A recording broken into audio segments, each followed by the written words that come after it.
Hi, I'm Natalie Byrne. I am so excited to be in Cannes at the Global Goals House with these amazing panelists. We're kicking off this morning and the week talking about the future of innovation and how the medium of digital communications allows us to effectively reach all of you out there and think about how we can actually use these mediums to make a big difference and positively affect the world around us. So I'm Natalie. I am the founder of Blank Space, a purpose communications firm, and would love to have everyone introduce themselves and get to know who's with us. I'm Steve Parker. I'm the CEO and co-founder of Levelwing. We're a digital agency. My name is Jason Rose. I'm the Chief Marketing Officer for SAP's customer experience business. So really all of the applications and software that really help us build customer journeys across digital, physical, and every touch point that a brand has with a customer. Hi, Michal Shapira, and I'm the SVP of Content Partnerships for the news division of WarnerMedia. So that's CNN, HLN, and Great Big Story. And part of my world is Courageous, which is our in-house brand studio. Amazing. So we're actually going to start it there. We're seeing a lot of companies start to innovate around storytelling. And we've had a movement towards in-house studios, creative labs, all of these fun new things. And I know it's because if we're not innovating creatively, we're actually losing the future consumer market. So I would love if you would chat a little bit about the building of Courageous and what does it mean for you guys as you're innovating as a brand? Yeah, absolutely. So we launched about 4 years ago. And what we were seeing in the industry was just rapid change. There was a lot of consumer habits, attitudes, opinions that were changing, and we felt that we needed to keep up with that. We needed to do something a little different. There was sort of this notion that disruptive ads and other methods of trying to reach consumers just weren't working. They were annoying, they were not effective, there's a lot of money being spent against them, and we felt that wasn't really the right way to market. And so we started thinking about building a brand studio to kind of come up with a way to connect with audiences in a more authentic way, through emotion, through cultural relevance, and really be more effective through storytelling. We found that that's a way to reach them, because there's just this bombardment of messages coming at them and ad blindness and everything else. So we decided to build the studio. And we literally built it from the ground up. So this is not an existing team that was sort of rebranded, which happens sometimes. We really started from the ground up. And by the way, the space was quite saturated. We were arguably late to the game. So we decided that we were going to have a very specific point of view.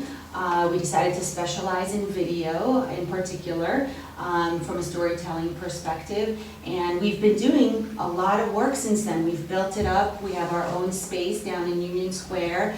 We've worked with over 120 brands, produced over 1,000 videos, and expanding now to other areas like design, like events and experiential, etc., and doing a lot of really meaningful, I would say, work for brands. So not just storytelling, any storytelling, but also purpose-driven, cause-related storytelling, which is really sort of hitting the mark with a lot of our clients. Do you have maybe one example that you could tell us of a success story? So for so many people out there who are maybe thinking, wow, this studio sounds so amazing, but I don't know what that looks like. Do you have a campaign?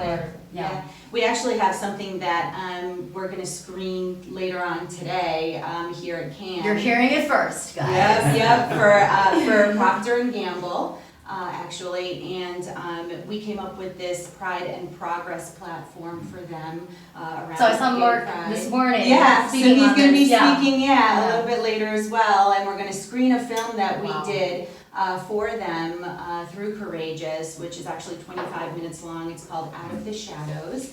It's a sequel to a film that we did last year that won a Silver Can Lion. Yay! That was called The Words Matter, and it was really impactful and meaningful, and P&G wanted to stand up and tell their story of how back in the day Their sort of equal opportunity statement did not include LGBTQA rights, and there were employees within the company who stood up to kind of fight for that, and they wanted to tell the story, and they came to us to do that. And so it's a really lovely, powerful story that is worth telling, especially in this time. Yeah, well, and something that you're touching on that I think is really important for all of us out there to think about, especially if you're in this industry and we're thinking about how we can really grow this industry and do it better, is it's not just storytelling, right? So P&G started on their journey thinking about what they care about, their values, and how to express it.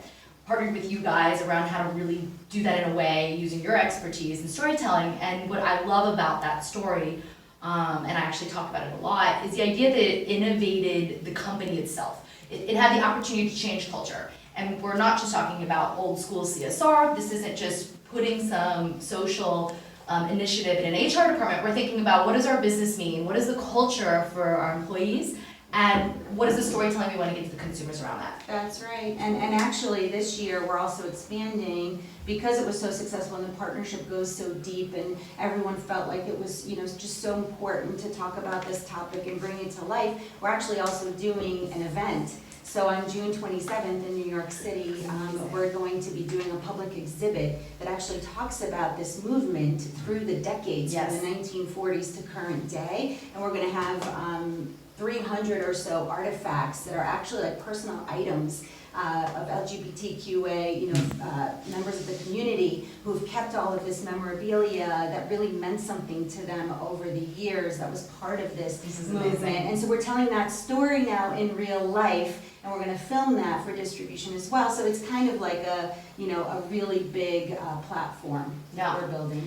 So we're not going to leave it all up to the women up here to change the world. Steve, I'd love to go with you. I was reading a piece that you wrote around where data and creativity intersect and how they drive each other. And I think this is a perfect segue when we think about, are we leading with storytelling and then following the metrics, or speak more, because I know you have a lot to say about that, and I found it really interesting. Well, as an agency, we founded the company as purely an analytics firm, not to become a full service agency, which now over 17 years we have become, but still that's at our core.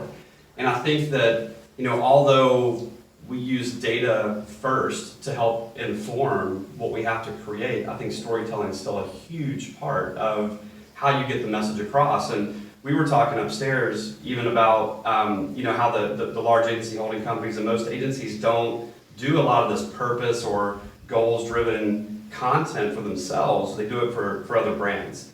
And we were no different for many years, right? But then, actually earlier this year, we decided to put our money where our mouth is, and we've created 3 mini documentaries around 3 core principles that we believe in: transparency, fundamentals, and setting proper expectations.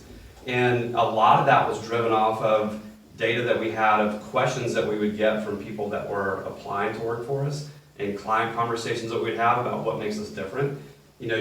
Everyone's winning lions here, or I don't know. but there will be plenty of them won, right? And so how do you differentiate if you all have the same thing? Mm-hmm. And so it really comes down to how do you use that information to help influence what you're going to go create in the marketplace. Wow, that's powerful. And for those of you who may be new to what a Cannes Lion is, this is actually pretty remarkable that we're talking about biggest awards that you can get in marketing and advertising. But what we've seen happen, and it's increasing over the years, is a shift towards the purpose. I call it brand DNA at Blank Space. And very similar to you, we launched because we saw a need for brand purpose storytelling. So if you go to a brand DNA and you think about, why does it exist in the world? How do these businesses affect our lives? Dive a little bit deeper into that and maybe give a case study that you worked on that was powerful. From a brand perspective. Mm-hmm. Or a client, one of your clients. Yeah, from a client perspective. We have one of our clients is Bridgestone. And Bridgestone has, they're a tire company, and so on the surface when you look at them, you don't think a lot about tires. When consumers are purchasing tires, there's a lot of thought that goes into how much they cost and how long they last, what's the warranty like. But from a brand ownership perspective as a consumer, it's a really hard, when you think about it's black rubber, Yeah. right? And that's all it is for me. But, Bridgestone's been really innovative in launching some products like Ecopia that is a product that is more sustainable for the environment, right? There's less materials in the manufacturing process. When you dispose of it, it's better for the environment.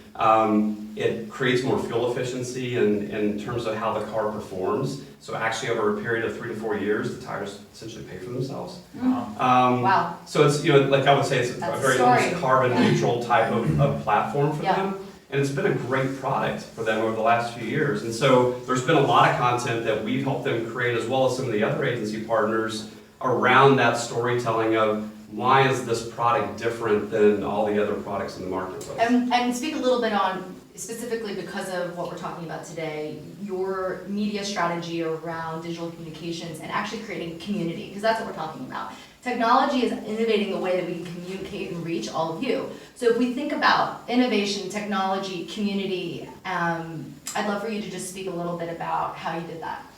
A lot of it was, from an execution perspective, was delivered through social, because that's where people are having conversations about any of these topics, that are important to them at any given moment. So, obviously, Facebook, Twitter, Instagram, even LinkedIn to some degree, and then there's some other sort of secondary platforms. But then when you talk about reaching a younger marketplace, then you have to start thinking about Snap and some of the others that exist. Yeah.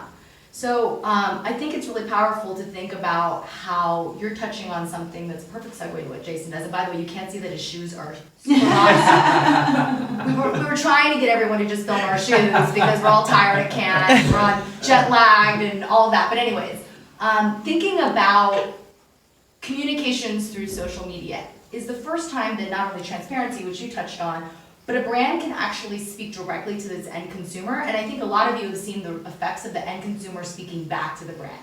So there's been some quick pivots where people have launched something that didn't resonate with their audience and they got feedback instantly, sometimes shockingly so. Would you speak a little bit more about what you guys do? And then, maybe bring that in, because I know you're connecting the dots. Well, it's actually interesting kind of being the representative of a brand here on this panel today, because I look at what we do with agencies and the incredible storytelling and the work our agency partners do with us, but it tends to be point in time, right? Like the video lasts for a season, it lasts for a period of a campaign, but really as a brand, SAP is a 40-year-old organization, and I came into SAP about 2 years ago through an acquisition of a company called Gigya, and at that point SAP was relaunching itself as an organization and reconnecting to its roots as a 40-year-old software company in a B2B marketplace. Our kind of mission is the best run businesses make the world run better, okay? And really we're all about empowering businesses to deliver at their absolute best for consumers. So we're a B2B organization, but we bring that to life by making our customers the best that they can be, right? And really for us, it was a lot of internal soul searching, because we had done a number of different things along the way, but really it had to come back to our core purpose. What our founders, right, like 40 years ago, founded the company on was this idea of business efficiency, right? And really how could we bring that back to the forefront? And then what that actually enabled as well was really a twofold benefit. One, it was true to who we were as an organization, so our employee base actually became super engaged in this program, and it helped as a talent recruitment and retention tool for our staff to get the absolute best people into the organization. But it also very much resonated with our customer base, but also resonated beyond that. And what we've seen in the last 2 years since we've launched this, we've actually moved 5 spots on the Brand Z Most Valuable Brands list, and we're actually at number 16 right now. We surpassed Disney in terms of brand value this year.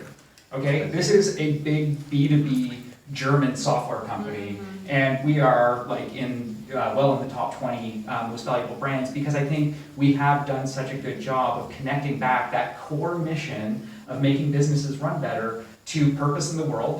We were actually one of the founders here of the Goal House, and making sure that not only are we making businesses run better, but we're making the entire world run better. But that's something we need to live every day in terms of the great agency partners we have in terms of helping tell that story, but right through our entire employee base, right down to our customers, that they understand what we stand for and what we're driving as an organization. It can't be a one-off campaign. Yep. It can't be something that's other, like CSR was great, but it was other. It was like, oh, there's a CSR team over there and they worry about purpose. Yes. I don't have to. Right. But in this case, we actually really made it a part of everybody's job. Yeah, so I think that's worth actually taking a minute to speak on is personally, we're all part of this industry.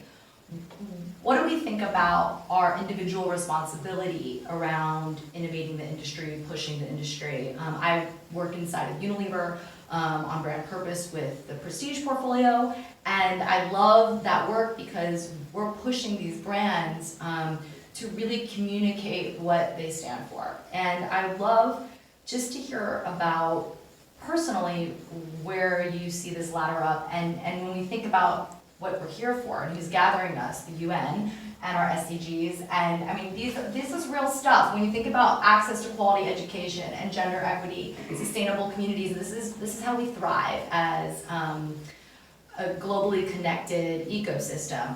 How do you guys think individually you ladder up into those pieces? Feel free to jump in. I always try and take, as a company and as an individual and as the CEO of the company, you have to have a leadership voice in this process.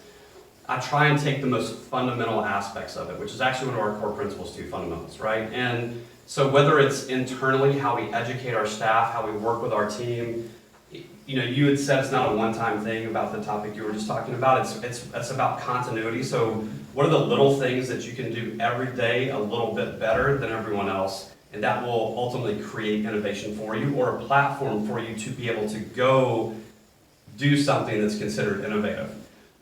So with us, it's about, I'll use one simple example with our staff.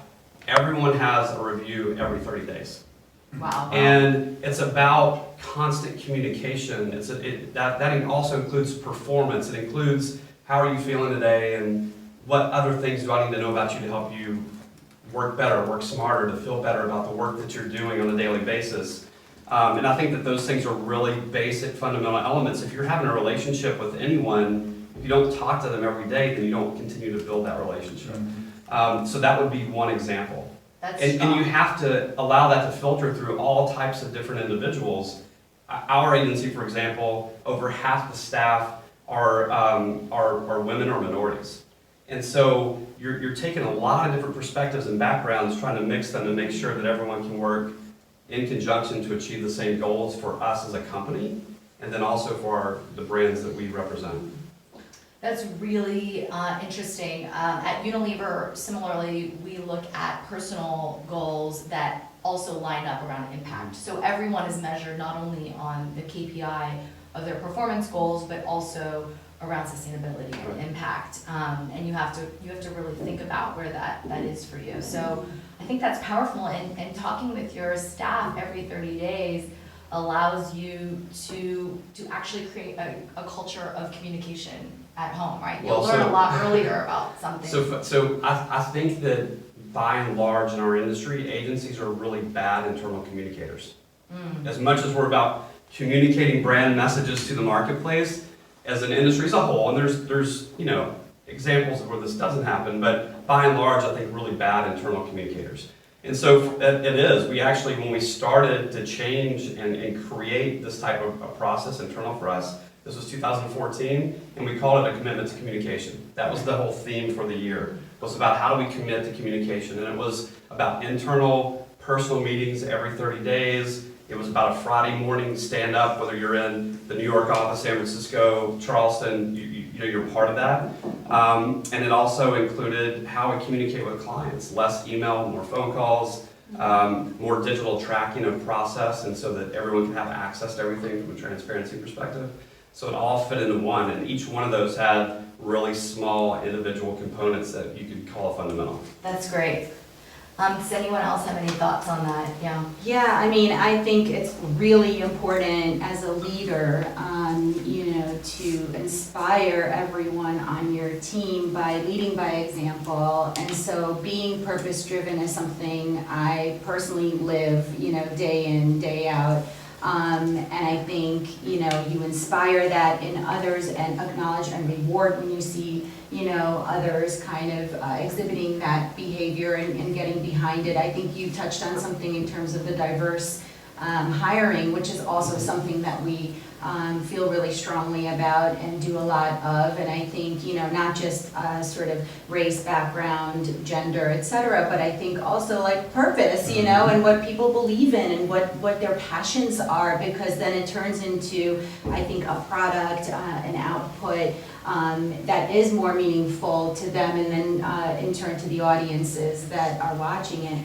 And then also kind of on a separate track is the whole innovation side of things. And so again, as a leader, you want to inspire risk-taking and reward that as well within the organization. And that's like, across all the ranks, I would say, because one of my favorite things to say is, no one's cornered the market on good ideas, and ideas can really come from anywhere. And so you want everyone to feel empowered really to take risks, whatever that means for them, at whatever level that they are. And I think that that's how you really can grow into something really impactful. Well, and in your industry especially, I mean, when you think about innovation, communication, and media, you look at what's happening in augmented reality, right? So for the first time, we can experience what it feels like to be in a new environment, experience what it feels like to walk in someone's shoes.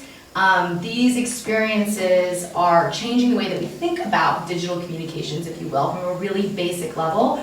Will you speak a little bit about that and what you see being in the cutting edge with some of your front-facing even news organizations?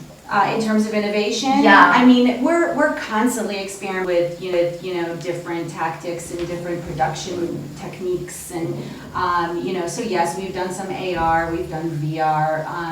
Right now, we're kind of branching, believe it or not, more into the events and experiential space. Because we believe that we could use that courageous special sauce in terms of storytelling, but in real life, and then capture kind of what we're doing there and distribute it in the best way that we know, which is obviously video form. So we recently actually did a really interesting event in New York City for Hulu for The Handmaid's Tale, their third season that they were promoting. And so we came up with this story, that out of 150 statues in New York City, guess how many of them are women? 1. 3. I'm going to step outside and say 5. 5. You Winner! Luck of the draw. Luck of the draw. Do we know who they are? We do know who they are. The Golda Meir is one of them. There's 5, which is really like a terrible, shocking, right, stat. So what we did was, for one day, we decided to create statue parody.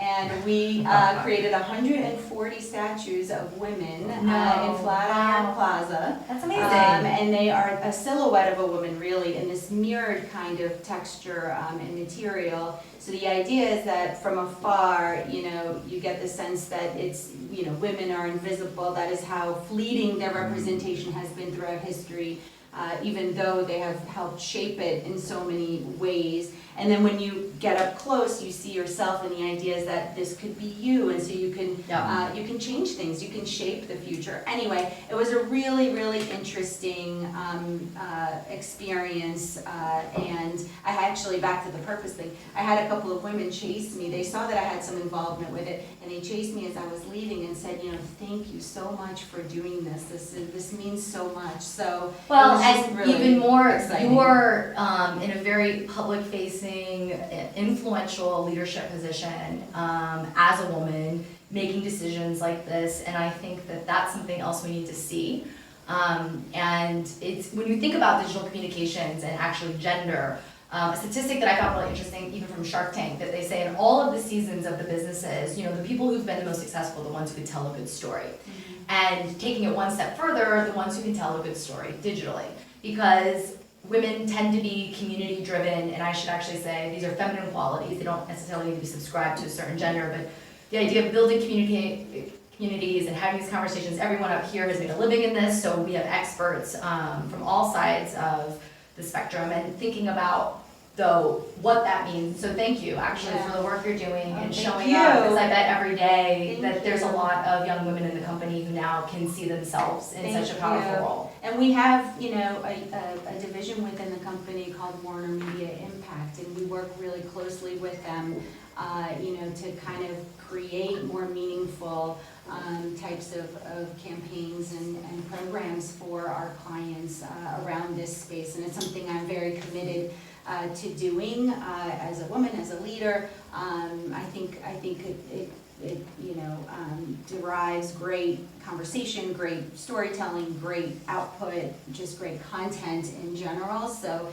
thank you for having me on the panel. So Appreciate Jason, it. I want to get to you, and then we are also getting close to the end of the panel. So thinking too about a little rapid fire on what we want to, where we want to see the industry go, and what one of our biggest, where we push. But also I want to give you a chance to touch on what they touched on. Sure, so, you know, I think the change starts with us, right? So obviously, I'm a white man, right? And I can't change that, but I think... You're a little red. Yeah, exactly. But really, it's surfacing unconscious bias, right? I think it's something that we all need to do. And interestingly, I have the good fortune of having an all-female leadership team. Wow. So literally, I've had the experience sitting in the room with my LT where I go, wow, I'm the only man in the room. But it gives me pause and goes, like, for many of the women on my team, this is every day, right? Where it doesn't necessarily change what you're doing, but it gives you that pause for a moment to go, whoa, I'm different than everybody else in this room. So I think, you know, really being able to begin to look past some of those unconscious biases, because as I've done my hiring process, people go, oh, she's kind of like, and I'm like, no, she gets stuff done. Like, I mean, she's a hard pusher, and there's different terminology people use for women than men that have those attributes, right? And that's the reality, and I've chosen to look past that and go, you know what? She's strong. Words I want matter. her. Words Yes. matter. Yeah. Words yeah, matter. yeah. That's the only thing that Yeah. we remember. So our actions, right, are what are going to speak louder than words. And it was interesting though, like it wasn't until I actually presented my new leadership team on an all-hands call, and one of the women, not on the LT, came up to me and said, Jason, I got chills when I saw the slide with your leadership team and such a strong group of women. And I went, oh, you know, wait a minute. It's, you know, it is all women. So it wasn't intentional, but at the same time, it's the type of thing where I think we all need to take it upon ourselves to really be conscious and take a moment and go, is that feedback really, you know, representative, or can I look past some of the just general stereotypes that still exist in the workplace? And I think diversity isn't about ignoring differences, it's about acknowledging and embracing differences, right? Yes. So I think anytime that we as leaders can kind of embrace the change, I think that's our job. Like that's what we have to do every day, is kind of look past and help surface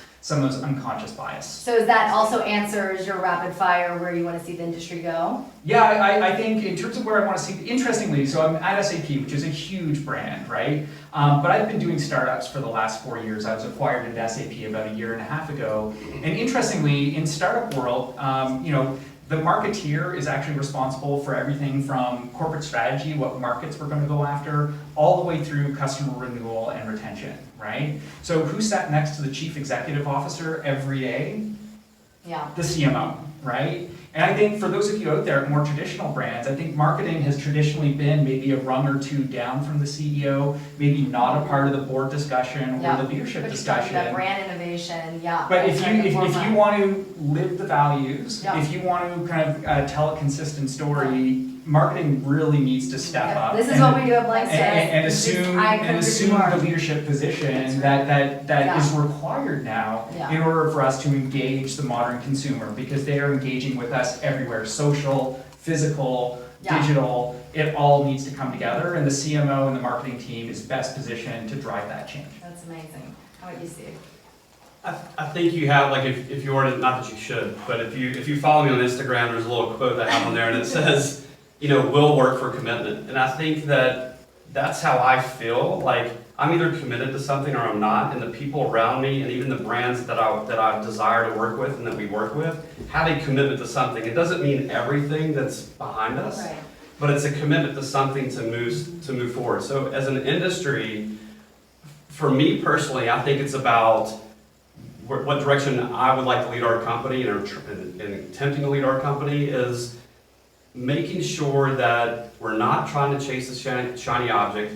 You know, we're all storytellers, and we are too, right? But how can you be committed to whatever that topic is and not just have, you know, a light brush on the surface of it, but go deep? And I think that takes commitment, that's consistency, that's every day, that's not something that's just a one time, this is going to sound really good in a soundbite, and then we move on from it, but hey, we checked it off the list. And so it's about real deep commitment on a daily basis. And I think without that, you can't affect change in any of these topics. And that be authentic. I think Yeah, that's right. Well, I think you can be if you're committed, Yeah, right? Because if right. you're not, it's pretty clear Yeah. quickly that you're not. Okay, guys, well, you heard it here first. Thank you for joining us again. And stay tuned for all of the other global goal conversations. We're going to keep you up to date with what's happening here on the ground, and excited to see you guys again soon.